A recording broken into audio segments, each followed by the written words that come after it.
Bonjour, mon nom c'est Jean-Luc Lacroix. Je suis responsable de l'halieutique pour l'aire faunique communautaire du Basque-Country.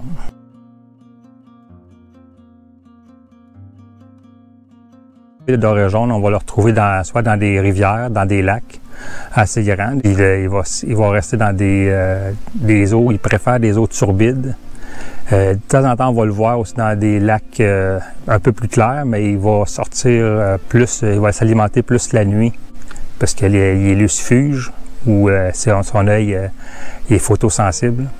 Le doré, il va se tenir dans une température entre 13 degrés et 17 degrés. C'est sa zone comme sa thermoteline, il aime ça se tenir à cette température-là.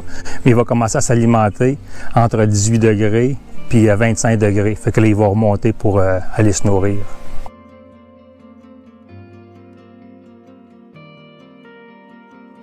Le doré, c'est un grand carnivore il va manger beaucoup des cyprinidés. Les questions des ménés. Il va aimer aussi les épinoches. Il va aimer son mets préféré, c'est la perche chaude. Fait qu'il se nourrit en général de beaucoup de poissons. Il va se nourrir d'écrevisses. Il peut manger des petites couleuvres, des salamandres. Et il va puis quand il est jeune, tout au long de sa croissance, il est cannibale aussi. Il se mange entre eux autres, les dorés.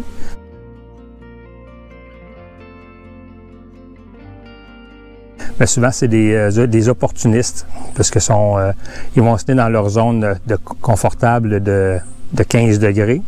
Puis ils vont chercher des fosses, des structures où ça va monter rapidement, comme en palier d'escalier, assez rapproché. Puis ils vont se tenir à leur zone de confortable de 15 degrés.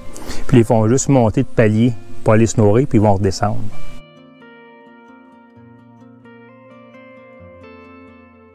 Faire la différence entre un doré noir et un doré jaune. Le doré jaune, on le voit vraiment, sa couleur est vraiment plus jaunâtre, un verdâtre, un peu comme un vert olive. Et sa couleur va changer un peu durant sa façon, son habitat, parce que c'est un peu comme un caméléon. Sur le doré jaune, on voit sur la nageoire caudale, la nageoire anale, puis pelvienne, on voit une petite tache blanche. Le doré noir, lui, on le voit, la couleur est plus rougeâtre un peu. Il y a vraiment des grosses taches sur son corps. Puis sur sa dorsale, on voit sur la membrane, c'est plein de petits points noirs. Le doré jaune se reproduit du début avril à la fin juin chaque année au même site dans aussi peu que 20 cm de profondeur, en eau bien oxygénée et à bon courant. C'est pourquoi son lieu de frais de prédilection est probablement en rivière, au pied des rapides. Il peut cependant également frayer sur les berges et les hauts fonds de lac avec beaucoup de vent. Bien qu'il ne construise pas de nid à proprement dit, il choisit généralement un sol de type rocheux ou graveleux pour pondre ses œufs qui vont se loger entre les roches. La pêche au doré est une activité prisée au Québec. En fait, le doré jaune est l'espèce la plus pêchée dans les Laurentides. C'est en partie pourquoi la limite de taille entre 37 et 53 cm a été instaurée. Il s'agit d'une mesure efficace qui vise à préserver la relève en conservant les gros géniteurs qui assurent le gros de la reproduction et permettre à tous les dorés de se reproduire au moins une fois. D'ailleurs, il existe d'autres réglementations qui assurent la pérennité des espèces de poissons pêchés au Québec.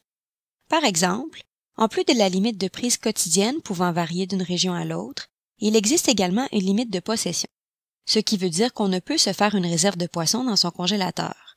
On doit donc consommer au fur et à mesure les fruits de notre pêche avant de pouvoir retourner prélever cette même espèce de poisson, que ce soit du doré, de la truite ou autre.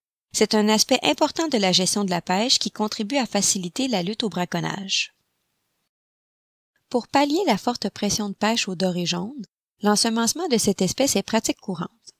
L'ensemencement d'une espèce peut permettre de maintenir les activités de pêche dans un lac fortement en demande en ajoutant des jeunes individus à une population déjà existante. Cependant, il arrive qu'on ensemence des espèces de poissons qui ne se retrouvaient pas originellement dans le plan d'eau en question. C'est vrai avec des espèces non indigènes comme la truite arc-en-ciel, la truite brune, la ouananiche et le masquinongé, mais aussi avec des espèces indigènes très prisées comme le doré. Il est alors judicieux de s'assurer que le plan d'eau dans lequel on ensemence le poisson possède les caractéristiques qui conviennent à cette espèce. Par exemple, le doré jaune a besoin d'un plan d'eau alimenté par un cours d'eau à grand débit, comme une rivière avec des rapides, et d'un sol graveleux ou rocheux. Si on ensemence des dorés dans un lac qui n'est pas connecté à une rivière ou qui n'est pas exposé au vent, il pourra difficilement compléter son cycle de vie car il ne pourra trouver son habitat de prédilection pour la fraie et la survie de ses œufs sera compromise. Ainsi, l'ensemencement sera à refaire à chaque année car les nouveaux poissons ne peuvent se reproduire. Il faut se rappeler que les œufs et les alevins sont des stades de développement des poissons qui sont plus fragiles que les stades adultes et qui nécessitent des conditions précises et souvent différentes de celles requises pour la survie des poissons adultes.